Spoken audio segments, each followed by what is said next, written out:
Seperti yang kita ketahui, di Indonesia terdapat beragam suku, ras, budaya, dan agama yang berbeda-beda. Oleh karena itu, kita harus menjalin kebersamaan. Rasa kebersamaan tersebut akan muncul jika ada rasa persatuan dan kesatuan. Karena seperti yang kita ketahui, jika tidak ada rasa persatuan dan kesatuan, akan cepat terjadi konflik atau perselisihan yang diakibatkan karena keberagaman yang ada di Indonesia. Jadi, setiap warga negara harus memiliki kesadaran terhadap persatuan dan kesatuan. Gagasan yang menjamin tentang persatuan dan kesatuan tersebut adalah cara pandang Indonesia terhadap diri sendiri atau yang sering disebut dengan wawasan Nusantara. Sebelum itu, kita harus mengetahui apa itu wawasan Nusantara.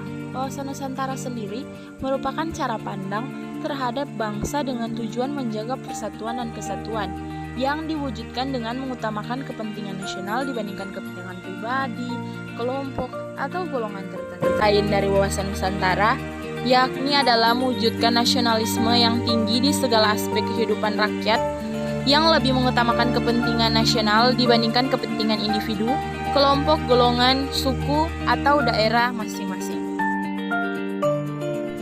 Implementasi wawasan Nusantara. Penerapan nyata wawasan Nusantara dapat dilakukan melalui cara berpikir, bersikap, bahkan berucap. Contoh penerapan wawasan Nusantara sendiri dimulai dari menjadikan Pancasila sebagai falsafah dan pedoman hidup bernegara serta bermasyarakat. Hal ini bisa atau dapat dilakukan dengan tindakan nyata sehari-hari yang mencerminkan nilai-nilai religius, kekeluargaan, serta menjaga persatuan sesuai dengan Pancasila. Sikap cinta tanah air yang diwujudkan dengan adanya sikap yang lebih menitik beratkan pada kepentingan bangsa serta negara di atas kepentingan pribadi, golongan, serta agama. Penerapan wawasan Nusantara di era modern. Pertama, implementasi di bidang pertahanan dan keamanan.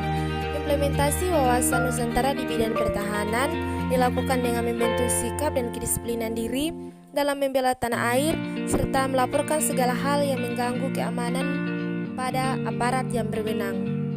Meningkatkan rasa persatuan serta solidaritas baik dalam satu daerah yang sama atau daerah yang berbeda. Terakhir, membangun sarana serta prasarana bagi kegiatan atau aktivitas pengamanan wilayah Indonesia. Kedua, implementasi di bidang politik. Implementasinya ada dalam pelaksanaan kehidupan berpolitik Indonesia. Terdapat juga dalam undang-undang, misalnya undang-undang partai politik dan undang-undang pemilu. Implementasi wawasan Nusantara di bidang politik juga dimaksudkan untuk menciptakan pemerintahan yang kuat, bersih, dan dapat dipercaya oleh masyarakatnya. Tantangan implementasi wawasan Nusantara di era modern. Tantangan yang akan dihadapi dalam implementasi wawasan Nusantara di era modern diantaranya: 1. Kesadaran warga negara. Pertama, kesadaran warga negara terhadap pandangan Indonesia tentang hak dan kewajiban masyarakat Indonesia yang mempunyai kedudukan hak dan kewajiban yang sama.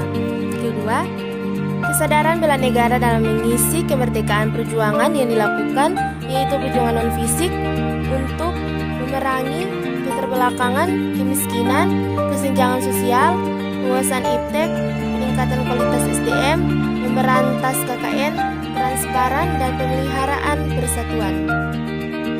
Kedua, perkembangan pesat teknologi.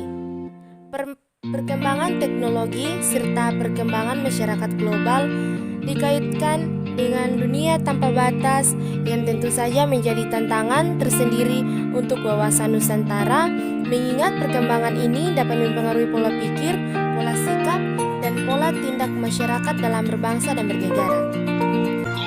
Hierarki paradigma sosial ada 5, yaitu yang pertama, Pancasila sebagai landasan ideal, yang kedua, Undang-Undang Dasar 1945 sebagai landasan konstitusional, yang ketiga, wawasan Nusantara sebagai landasan visional, yang keempat, ketahanan nasional sebagai landasan konsepsional, yang kelima, garis-garis besar haluan negara atau GBHN sebagai landasan operasional.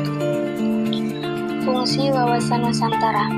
Jika mengacu pada pengertian wawasan Nusantara, sebenarnya fungsi utama dari wawasan Nusantara adalah sebagai panduan, pedoman, acuan bagi bangsa Indonesia dalam bernegara. Fungsi wawasan Nusantara sendiri terbagi ke dalam 4 kategori, yaitu yang pertama, wawasan pertahanan dan keamanan nasional. Yang kedua, wawasan kewilayahan Indonesia. Yang ketiga, wawasan pembangunan. Yang keempat, konsep ketahanan nasional. Asas wawasan Nusantara. Asas wawasan Nusantara merupakan kaidah atau ketentuan dasar yang wajib dipatuhi, dilakukan serta dijaga oleh seluruh elemen masyarakat agar tercipta perdamaian serta keseimbangan di Indonesia. Secara keseluruhan, ada 5 asas wawasan Nusantara yang wajib kamu pahami. Di antaranya, asas solidaritas, asas kejujuran, asas kesamaan tujuan, asas keadilan, dan yang terakhir, asas kerjasama.